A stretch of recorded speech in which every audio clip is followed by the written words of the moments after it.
So, welcome to Collaborating Agents. Those of you that are new to the group, I'm so excited to see how much our group has grown over the last 2 to 3 weeks, maybe 4 weeks. And so I'm really looking forward to getting to know you guys on the page.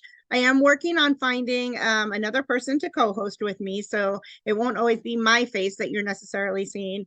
And we do have several upcoming meetings where we will have guest speakers as well. I want to make sure that I give you the best possible content. One thing for the new members that I wanted to draw your attention to is I posted today to give me some topics that you guys want to hear about. We're scheduled out through the end of the year, but then come January, I don't have anything scheduled. I'm waiting till I find someone else to co-host with me before I start planning any first quarter projects or events. So be sure to find that post and give me your input. The only way I can make this page great for you is if you help me make it great for you. So getting found on Google. This is a topic that I think has been tough for everybody. And it isn't something that a lot of people talk about or learn about how they're getting things done. So let's dive into the topic. So today we're going to cover local services, which is your pay-per-click or pay-per-call kind of stuff. Google My Business, how to get started, updates, backlinks, and then we're also going to touch on keywords and reviews. So there's two ways to get found on Google. One is local services, which is your pay-per-click or pay-per-call. And then the other one is the Google My Business. These are two completely different platforms. And so we're only going to touch on the pay-per-click, and we're going to dive into the Google My Business primarily because pay-per-click is a lot more technical. There's a lot of analytics to it, and the Google My Business is free. So let me ask you a question. When was the last time you had an HVAC person call you and ask if your AC is working? My guess is never, right? That's because HVAC and other service providers don't typically cold call. Now, no offense to real estate agents that cold call, and if cold calling works for you, that's great. But me personally, I don't do it because I don't want it done to me. The reality is that when someone wants to find a service, they search for it on Google. It's the #1 search engine, and #2 is YouTube. So if you don't have a YouTube channel or you don't even think about watching videos, where are you going to go? Google. And if you aren't getting found, I guarantee you other real estate agents are. So real quick on the local services, if this is the route that you want to go, it's your pay-per-click or pay-per-call service. And that will have you pop up at the top of the page, like what I circled here in red. And you'll be the top 2 or 3. It's 3 if you're on a laptop, and it's 2 if you're on your phone. And it will say sponsored. Those are the people, like I said, that pay. Sometimes there's a green check mark, and this is, Facebook kind of started the whole verified thing. Google's doing it too. The green check mark means that someone has been verified, and that means that their licenses have been checked, a background check has been run on them. So if it has a green check, that site is legit. It's not spam. And then, of course, if you want to show up on the top 3, you absolutely have to pay for it. The average cost for pay-per-click varies based on your area, but it's about $30 to $40, and in some areas it's as high as $50. Like I said, we're not going into the details on this part today. It's just I wanted you to have the basic information. So Google My Business, that's what we're focusing on today. And that is when you show up on this part here that I have circled in red. Google My Business is organic, it's relevant, it's based on relevance, reviews, and updates. Your Google My Business account is when you show up on the map. And again, it's an organic find based on where you live or where you do business, how relevant you are, and we'll talk about how to become relevant, updates, crosslinks and backlinks, and reviews. So if you don't have a Google My Business page, I've put out the steps for you for how to do it. We're not going to go through it. The steps have been verified, so you shouldn't have any trouble. But if you want to create a Google account for yourself, you go to that hyperlink there in number 1, and then you're going to search for your business on Google Maps. If your business is already viewable, like you've put in your information and you've set it up, but you really haven't done anything with it, then you can select the business and claim the business on the map. If your business does not appear on Google Maps, then you need to create a business by clicking Add a Place. And then it's going to take you through all of the steps, and you're going to fill out all of the information that it's asking you for.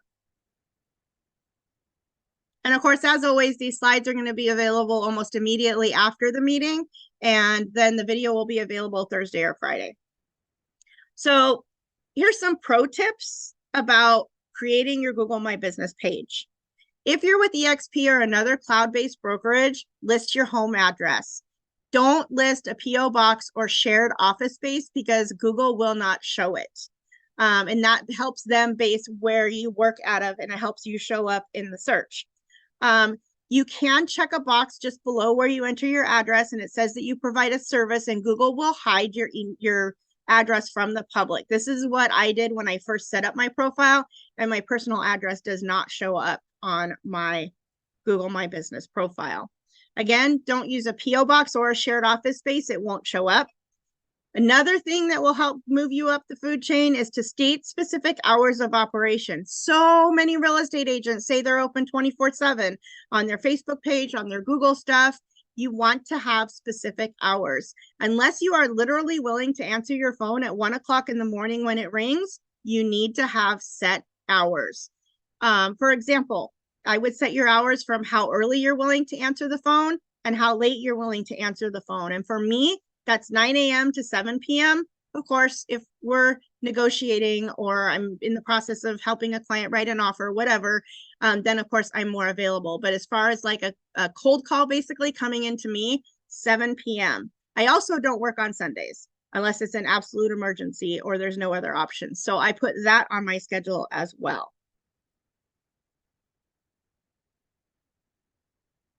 When it comes to listing the areas that you service, you want to list all of the areas individually. So if you serve 10 different cities, you want to list each city individually, and you want to list that county. So think about how people are going to search for a real estate agent in your area. So like I service Cincinnati, Dayton, and Columbus because I live an hour away from each city.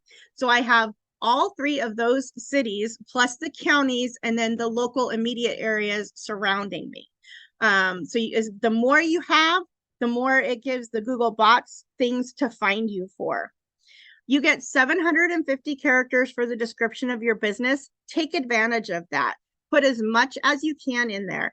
I recommend drafting something in Word and then copying and pasting it because you can do the character count in Word. And remember, you want your description to be consistent across platforms. So what you say about yourself on Facebook and on your websites should be very similar, if not the same, as to what you say about yourself on Google. If your website is hosted by your company, a lot of CRMs provide a front-facing website that will take them to some basic information and your IDX search options. If you have that kind of web page and only that kind of web page, it will not help your algorithm because it's a shared server. So you need to buy a domain name and set up your own website. I use Vistaprint. It's really affordable. I pay $12 a year for my domain name, and I pay $18 a month for them to host my page. I designed my own page. I manage my own page, and that gives me unlimited tabs and edits. They do have an option that's more expensive. That's like $35 a month.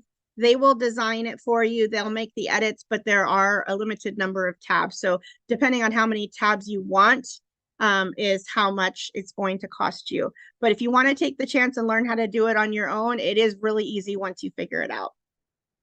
But you must have your own domain name to really, truly be searchable on Google. So once you're done setting up and filling out all of the information, within 24 hours, you should show up on Google Maps. If you're trying to get verified as well, then you'll need to wait for the letter that comes from Google. It has a code on it, and follow their steps specifically to make sure that you get verified. Once you are verified, it's time to get to work. Posting updates. So I did not really know this until I started researching and taking some classes in preparation for this presentation, but you need to make updates on Google. It's basically like you're posting to other social media platforms, but it is different. Your updates are one of the most important things for Google's algorithm, and we get a little bit more into that in a few minutes. But you only need to post 1 to 2 times a week. So it makes it super easy, but your posts can't be generic. So you can't just do a quick 1-paragraph post about what closing costs are. You need to write an article about what closing costs are. 2 or 3 paragraphs, just going into a little bit more detail about what you are talking about. The reason you want these updates to be, okay, so you want them to be the content needs to be local and relevant. The reason it needs to be local is because you're wanting to attract clients that are in your local area. So if you write an article about greatest places to eat in Cincinnati, and you choose to post an update on that article, then when someone searches greatest places to eat in Cincinnati, you might pop up, and then, hey, oh, this is a real estate person. And so then they might go and follow your page, or they might write your information down because they do want to move, or they're thinking of moving. And again, you only need to post 1 to 2 times per week. I'm not sure if you can schedule your posts. I haven't looked that far into it. That would be lovely though. So the reason you want the updates to be relevant is because when someone asks that Google question, like the example I just gave with great places to eat in Cincinnati, Google will pull from your updates. Their little bots go out, crawl around, and find the information. And if you have an article on the topic they searched, it will show up, or an update on what they searched. This is the #1 way you get found on Google. Short of paying per click, if your content is not valid, then, or not valid, not relevant or recent or local, then it's going to hurt your rankings. So #1 way to get found on Google, post updates. So how does Google measure the content and the quality of your updates? Well, they give preference to content that is original. So create content that responds to your audience's needs, provides a unique value, and is not copied from another source. If you subscribe to Keeping Current Matters, they send out blog articles a couple times a week, and by having your subscription, you have permission to edit those. That would still be considered original content. But just make sure that you follow some of the other steps that we talk about in here when you're rewriting that article. Make sure that it provides unique value, and that it's not copied from another source. So don't take an article directly from Inman, copy and paste it into your update. That won't work. If you don't post regular content, Google will notice a slower crawl rate. That's the crawl. They have like little spiders is how people describe it. And their bots like climbing through all the information, trying to get the keywords pulled out. And the less you post, the less those bots are working. And then your website and your social media and all that stuff doesn't come up. That's why even with social media, it's important to be consistent. So again, keep your content fresh and updated. Even if it's an old blog post, like let's say you've had a blog going for a long time and now you have to start posting updates, you can still use that media if it's evergreen content. It's fresh info to your Google page, so it's still relevant information.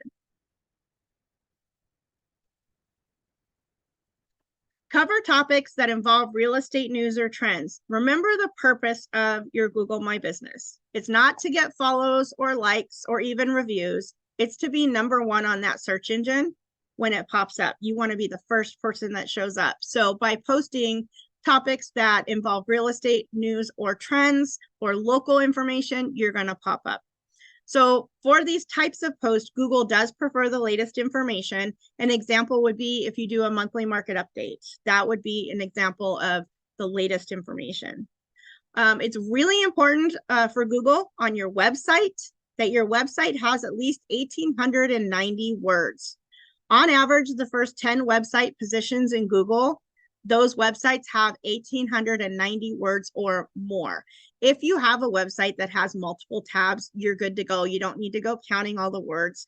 But if you have just a one-page website, because that's all you want to be able to manage, then do double check and make sure. Again, you can copy and paste everything that you have on that page, flop it into a Word document, do the character search, and it will tell you. So what do you post? What other things do you post about besides like your market update? I recommend either Googling a topic that you want to write about or something that you think is relevant, find out what people are asking about, talking about, or writing about.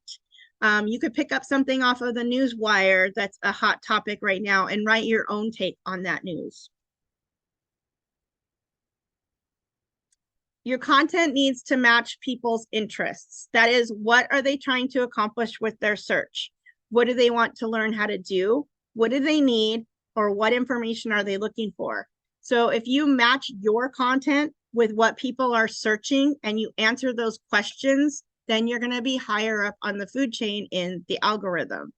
Again, that comes back to being relevant. So this brings us all down to keyword optimization.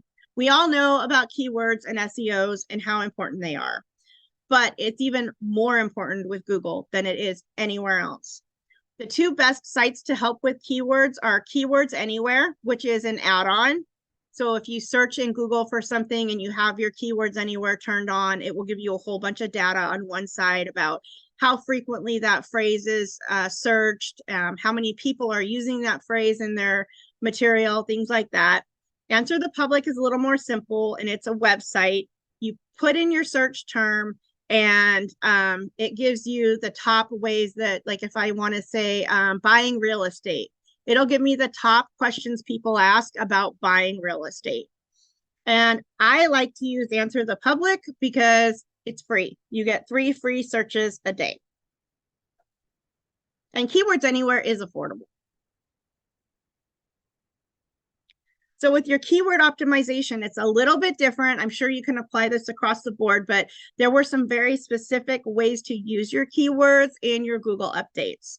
So include your target keyword at the start of your post. So if your keyword is buying real estate, then you want to make buying real estate one of your first 5 words. You also want to use your focus keyword in your description. So again, buying real estate, new tips on buying real estate. If you are going to use an image in your update, then make sure you use the keyword in your image as well. Use keywords for your anchor text, which is the text that you use when you're linking to your website or other pages. And those are the crosslinks, and we'll talk about those in a second. But like if you're doing buying real estate, say you could hyperlink, are you ready to start buying real estate? Hyperlink buying real estate, and then that link would take them to wherever your IDX page is where your clients can search for homes. Use your keywords throughout your post, but don't overuse them, and use different ones, because that way the Google bots will understand that you are covering the whole topic. So if you're writing about buying real estate, find out what things people are talking about with buying real estate, search those keywords, and incorporate all of the keywords into your update. But don't use the same keyword too much, because that's known as keyword stuffing, and that is the quickest thing to move you down the food chain for the algorithm. Don't forget to use keywords in your subtitles. If you have subtitles within your article, use your keywords, and use keywords in your URL for your blog post, Google Forms, landing pages. So if we're still talking about buying real estate, you have a listing that you want to share on the Google updates, you want to make sure that in that landing page, it says something about buying real estate. So one of the ways that I found out a lot of the information about SEOs and keywords is to search in Google for SEO ranking factors. There is a ton of information out there. There's some simple information, and then there's also some very techy and complex information. So I tried to keep it as simple as possible. But if you want to dive more into keywords and SEO optimization, That's the phrase that I suggest you search for the best information. Hashtags. Everybody loves hashtags, right? I thought they were crazy when they first came out, but there's a lot of information going on back and forth about how many hashtags you should use, what kinds of hashtags do you use, and the latest is that it's not the number of hashtags that you use, but the relevance of them, and this applies to your updates in Google as well. You want to make your hashtags relevant. So I don't want to say that I'm an Ohio realtor. I want to say I'm a Southwest Ohio realtor or a Cincinnati, Ohio realtor. If you're writing about buying homes, you want to say buying homes in Cincinnati, buying homes in Southwest Ohio. So don't worry about doing hashtags that are just basic, like buying homes or looking for homes or anything like that. Keep it very specific to what your post is about.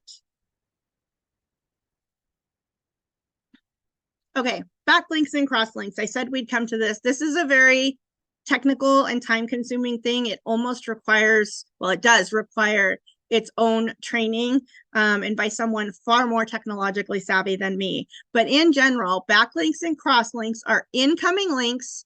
That's the crosslinks, incoming or outgoing links, or when another page links back to your page. That's the backlink part.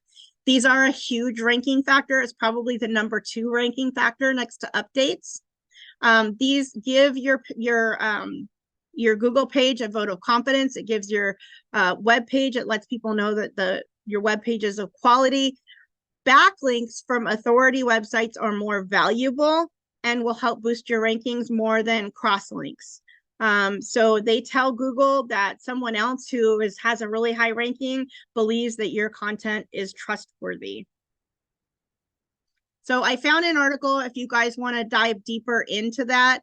It's called How to Get Backlinks, 15 Quick and Simple Strategies. And I put a link in the slides so that you can go to that article if you want to dive more into the backlinks and crosslinks. Personally, I think I'm just going to focus on getting it set up and doing the updates because it's just one more social media thing we have to deal with.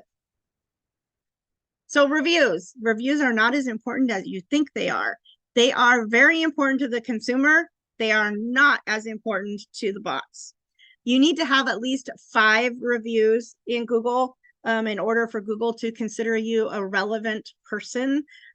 So if you don't have Google reviews or you haven't set up your Google My Business page yet, you can, I wish I could stop saying when I talk. You can, there we go again. Ask people to post them for you, but don't ask family and friends because Google knows everything. You think that Facebook knows everything? Oh no, Google knows even more. So, but I would ask people like preferred vendors or an agent that you've worked with. You can ask those types of people to post a review for you. And of course, I hope that most of us ask for our clients to write us a review when we're done with the transaction. Okay, so quick summary, lots and lots of information that we just went over. Again, the slides will be available pretty much right after we're done with the session. And then the video will be available either Thursday or Friday. I have one video in front of this to create. So #1 thing you want to do if you don't have a Google My Business page is create it.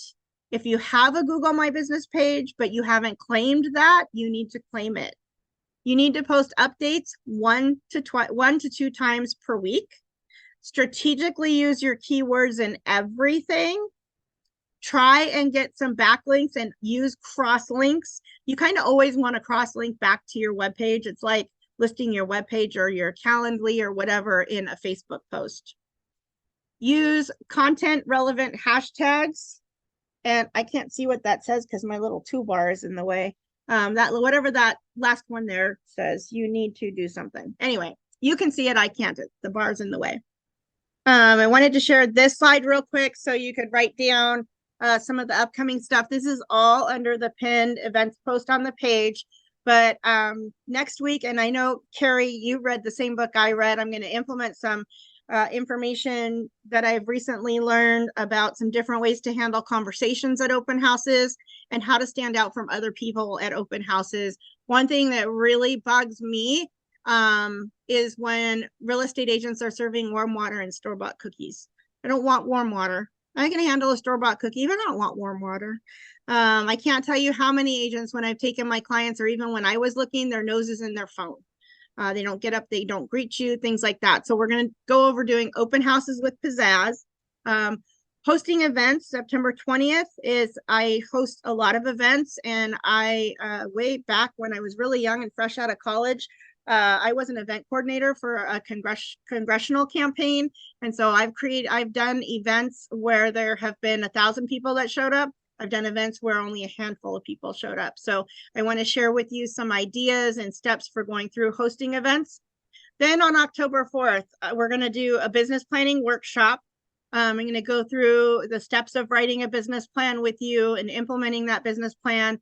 I will give you a template for getting started with your business plan. And then the end of November, we're going to come back and talk about our business plans, ask questions, maybe get some more ideas. On the 18th, we're going to come together and just do a general bookkeeping collaboration. Everybody can hop on and just share what they do. Maybe it works, maybe it doesn't, but I just want to have a general collaboration on that. And then on November 1st, my sister, who is a CPA, is going to come talk to us about tax write-offs and best practices. And then on November 16th, not directly a part of this group, it's not being presented to this group, but I am doing an EXP Explain on November 16th with Brent Gove, and all of the group is invited to that. It is my own event, not the group's event. So I just wanted to share all of the upcoming events with everybody. So we went over a ton of stuff. I'm going to minimize this. I'm sure your mind is completely on overload, but do you guys have any questions?